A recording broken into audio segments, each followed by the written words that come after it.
Une question maintenant, qu'en est-il dans notre région, en Lorraine? Nos écoles sont-elles concernées? Nos enfants sont-ils en danger? Regardez ce dossier réalisé par Grégory Boileau et Éric Bertrand. Donc il reste, c'est celle-là. C'est une salle de classe comme il y en a des milliers en France. Et cet été, elle va subir d'importants travaux. Car des fissures et des affaissements sont apparus sur le sol. Un revêtement posé à l'époque avec de la colle amiantée.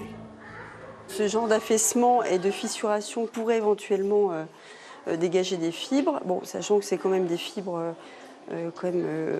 dures, donc il y a moins de volatilité par rapport à un flocage. Mais en anticipation, donc on va procéder cet été à un encapsulage. L'an passé, des travaux ont déjà été réalisés dans cette école de Vendeuvre-lès-Nancy. Le sol du couloir contenait lui aussi de la colle amiantée. Aujourd'hui, sur les 17 groupes scolaires de la ville, 4 d'entre eux contiennent encore des matériaux amiantés. On n'a pas d'amiante volatile. Ce qui est vraiment très dangereux, c'est quand on a de l'amiante volatile, et c'est la propagation, l'inhalation faite par rapport ensuite à la fixation dans les poumons, qui génère la dangerosité. Donc ici, on est sur des sites où il n'y a pas ce phénomène-là. Depuis 26 ans, l'amiante est interdite dans les constructions. Un matériau toxique dont les fibres peuvent provoquer des maladies respiratoires graves. Mais ce minéral fibreux a longtemps été utilisé pour son faible coût et ses propriétés isolantes.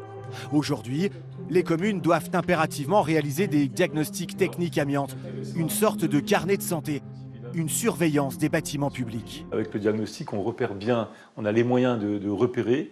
Ensuite, on forme le personnel et ensuite, les actions sont prévues pour, avec des techniques particulières, neutraliser l'amiante. Donc, je veux dire, il n'y a pas d'inquiétude à partir du moment où on a ces moyens de repérage et d'action. C'est le cas à Vendeuvre. Désamianter une école, des travaux qui ont un prix souvent très élevé. À Bouxières-aux-Dames, on a retiré il y a quelques mois de la colle et des joints amiantés dans ce groupe scolaire. Coût de l'opération, 60 000 €. Il a fallu installer des sas de confinement pour que les entreprises spécialisées puissent travailler avec aspirateur. Ensuite, les techniciens étaient obligés de reprendre des douches en sortant de ces sas. Donc c'est quand même assez contraignant, c'est assez long, mais le travail a été fait dans les règles de l'art. En France, selon une enquête des journalistes de la série documentaire Vert de rage, près d'une école sur 3 abrite encore de l'amiante. 700 000 élèves exposés. Dans le Grand Est, au moins 700 écoles contiendraient des matériaux amiantés. Des chiffres inquiétants pour cet expert, car avec l'amiante, le risque zéro n'existe pas. Si on a un sol qui est dégradé avec de la colle apparente, ça peut représenter un danger, notamment avec, vous savez ce que c'est que dans une école, les élèves, les chaises qui frottent sur la colle, ça peut être source d'émission de fibres.